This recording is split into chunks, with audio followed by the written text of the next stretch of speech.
For today's ulam ay magluluto tayo ng lumpiang Shanghai giniling. Giniling can ito. Yan guys. Pero isa lang yung ilalagay ko na giniling can. Ayan. Nasalin ko na nga dito sa aking plato.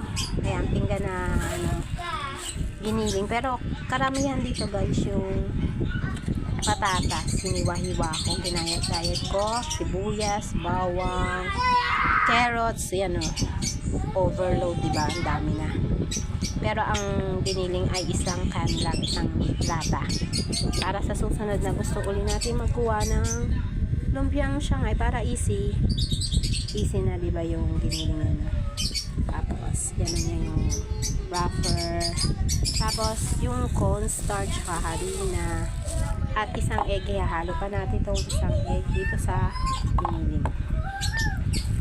Siyempre, kailangan natin ng isang bote ng mantika para sa ating special lumpiang Shanghai giniling na homemade.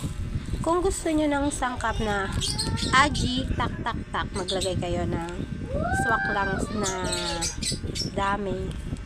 O kaya kung gusto niya naman kung gusto niya ng sangkap ay ito, magic sarap. Pero ang nilagay ko ngayon sa aking sangkap ay magic sarap lang. Isang pakete nilagay ko dyan. Konting asin, tapos isang egg. Kasi huwag tayong susobra kasi ang sobra ay nakakasama. Sakto lang tayo sa pagluluto para healthy lagi ang ating health, diba? Yan. Ayan nga guys. Magbabalot muna ako kasi ako lang yung nagluluto at nag-aasikaso yan. Sarap yan guys. Lagyan ng konting paminta na wasak durog. Konti lang para sa ating taste. Ang paminta ay aroma. Yan nga guys. Thank you for watching.